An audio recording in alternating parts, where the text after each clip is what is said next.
Hello everyone, welcome to Eklavya Snatak. आज की इस वीडियो में मैं आपको बीए प्रोग्राम सेमेस्टर 1 से जो आपकी यूनिट सेकंड है history of India from earliest times 300 सी तक का जो आपका सब्जेक्ट है हिंदी मीडियम में इसकी समरी पढ़ाने वाला हूं। और एग्जाम का टाइम है तो 10 मिनट के अंदर अंदर कोशिश करूंगा आपको सारे इंपॉर्टेंट टॉपिक्स करवा दूं। फ्री पीडीएफ भी आपको प्रोवाइड करवा दी जाएगी और इंस्टाग्राम पे आप मुझे जरूर फॉलो कर लेना और आपको कुछ पूछना हो तो मैसेज भी कर सकते हो। और टेलीग्राम ग्रुप आप हमारा जरूर ज्वाइन करें, पीडीएफ नोट्स वहां पे आपको प्रोवाइड करवा दिए जाते हैं। एकलव्य स्नातक 1 सर्च मारना है आपको और वहां पे जाके आपको सारे नोट्स मिल जाएंगे। और सबसे पहले मैं आपको बता दूं, ये जो हमारा चैप्टर है पुरा पाषाण, मध्य पाषाण और नव पाषाण, ये 3 तरीके की संस्कृतियां थी जो हमें इसमें पढ़नी है। मीन्स इन तीनों समय में अलग अलग टाइम पर मनुष्य ने कितना अपना विकास करा था वो हमें पढ़ना है। टेक्नोलॉजी का विकास हुआ, अर्थव्यवस्था का विकास हुआ और सामाजिक जीवन का विकास हुआ। सो ये 3 कैटेगरी में बेसिकली हमारा चैप्टर डिवाइडेड है। सो सबसे पहले मैं आपको बताने जा रहा हूं यहाँ पे जो सबसे पहली कैटेगरी है पुरा पाषाण। पुरा पाषाण के अंदर होता क्या था, जो हमारा टाइम है 2.5 मिलियन वर्ष पूर्व से लेकर 10,000 ईसा पूर्व इसका टाइम माना जाता है, बहुत प्राचीन टाइम है। सो उपकरण की बात करें तो हाथों से मतलब जो कुल्हाड़ियां ये लोग बनाते थे, क्लीवर होता था। ये देखो आप, ये जो फोटो दिख रही है ये क्लीवर है, पत्थर को घिसकर और ऐसा करके उपकरण बनाते थे ये, ठीक है। और कुछ एक्चुलियन उपकरण भी होते थे। ये फोटो जो आपको दिख रही है ना, ये सारे एक्चुलियन उपकरण है जो पत्थरों से बनाए गए हैं, कठोर पत्थरों से। तो ये इसको एक्चुलियन उपकरण कहते हैं। ये बहुत ज्यादा यूज होते थे। शिकार के ऊपर डिपेंड रहते थे भाई, उस टाइम के ज्यादातर लोग खाना बदोश जीवन जीते थे। मीन्स एक जगह से दूसरी जगह पर जाना, शिकार करना, मछली पकड़ना। और मध्य प्रदेश की एक जगह है भीमबेटका, यहाँ पर आज भी गुफाओं के अंदर कुछ चित्र देखने को मिलते हैं, कुछ पेट्रोग्लिफ देखने को मिलते हैं। पेट्रोग्लिफ क्या होता है, इसे कहते हैं जो आपको दीवारों के ऊपर कुछ ऐसी आकृतियां बनाई हुई दिखें तो इसको पेट्रोग्लिफ्स कहा जाता है। सो इससे हमें बहुत कुछ पता चलता है कि वो लोग किस तरीके से जीते थे, ठीक है। अब मैं आपको आगे बताऊं तो अब आते हैं मध्य पाषाण युग, ठीक है। जो आपका मध्य पाषाण काल है 10,000 ईसा पूर्व से लेकर 6,000 ईसा पूर्व का टाइम था। सो इसमें एक तो पत्थर जो है थोड़े से छोटे साइज के हो गए, माइक्रोलिथ, यानी कि छोटे और बारीक रूप से तैयार किए गए जो पत्थर के औजार होते थे वो अब यहाँ पे यूज हो रहे थे।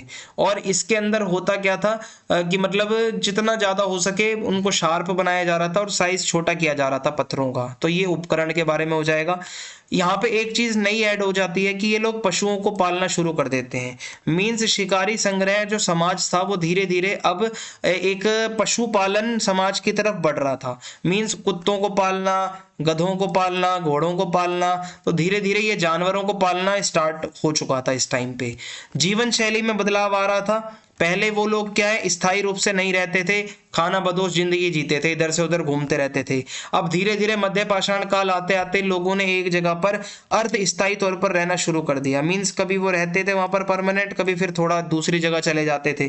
सो ये लोग अब शिकार भी कर रहे थे, संग्रहण का काम भी कर रहे थे और भाई साथ साथ ये पौधों की खेती भी कर रहे थे, अलग अलग चीजें धीरे धीरे उगाना सीख रहे थे। सो ये आपको समझ में आ रहा है कि यहाँ पे क्या है कि 2 तरीके से अभी तक विकास चल रहा है।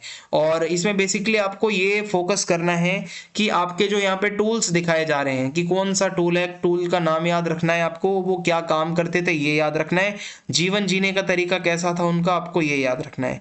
देन उसके बाद अब हमारा जो नेक्स्ट टाइम पीरियड आता है वो है नव पाषाण काल। नव पाषाण काल का जो यहाँ पे बताया गया है 6,000 ईसा पूर्व से 2,000 ईसा पूर्व। यहाँ पर जो मनुष्य है, एक तो वो हथियार वगैरह जो बना रहा था वो बहुत अच्छे तरीके के बनाने लग गया था।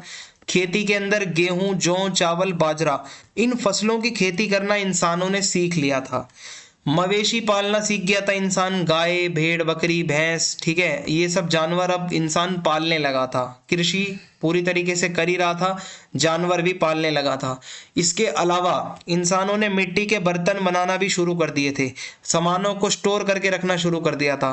खाना पकाने के लिए मिट्टी के बर्तन बनाए जाते थे। मिट्टी के बर्तनों का उपयोग आप देखोगे तो ये हमारी टेक्नोलॉजी का एक बहुत बड़ा विकास माना जाता है। पहले इंसान के पास इतना दिमाग नहीं था कि वो खाना स्टोर करके रखने के लिए कोई बर्तन बनाए, बट जब उसने ये करना सीखा तो आप कह सकते हो ये अपने आप में बहुत बड़ी अचीवमेंट अनलॉक हुई थी।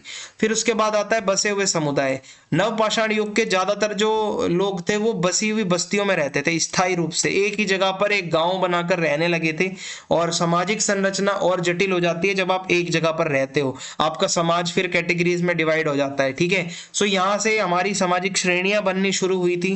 देन उसके बाद शिल्प और विशेषज्ञता के बारे में बताऊं तो ये लोग धीरे धीरे बुनाई का काम भी सीख गए थे, कपड़े बुनना इत्यादि। मिट्टी के बर्तन बनाने का काम तो इनको आ ही गया था। फिर धीरे धीरे ये लोग व्यापार करना भी सीख रहे थे, वस्तुओं का आदान प्रदान होता था, वस्तु विनिमय प्रणाली से ही ये लोग व्यापार करते थे। मीन्स आपको चावल चाहिए, अगले को गेहूं चाहिए, तो आप अपना चावल जो है उससे ले लोगे, गेहूं उसको दे दोगे अगर आपके पास है। सो ऐसे अदला बदली वाला सीन चलता था। फिर सांस्कृतिक प्रथाओं की बात करूं तो कब्र के सामान के साक्ष्य के साथ दफनाने की प्रथाएं यहाँ पर चालू हो जाती हैं। मीन्स कब्र जो होती थी, जो इंसानों को दफनाया जाता है, उसमें कुछ सामान साथ में रखा जाता था। तो ये प्रथा यहाँ से स्टार्ट हो गई थी नवपाषाण काल से। और धीरे धीरे धार्मिक विश्वास लोगों का आना शुरू हो गया था। पहले लोग जो है वो इतना धर्म वगैरह का बारे मतलब धर्म वगैरह के बारे में नहीं जानते थे, लेकिन इस टाइम तक आते आते लोगों ने अपने धार्मिक विश्वासों को और मतलब किसको मानना है, किसकी पूजा करनी है, कैसे अनुष्ठान करना है, पूजा पाठ करना है, ये ज्ञान अब लोगों को आने लगा था धीरे धीरे। सो यही है, मैंने आपको शॉर्ट समरी में बता दिया है मेन मेन विशेषताओं के बारे में। शॉर्ट समरी थी तो आप इसको एक्सप्लेन करके लिख सकते हो, आपका काम बन जाएगा। चैनल को सब्सक्राइब करना ना भूलें, वीडियो को लाइक करना ना भूलें, वीडियो को शेयर कर दें, फीडबैक जरूर दें अगर आपको वीडियो अच्छी लगी हो तो। जय हिंद, जय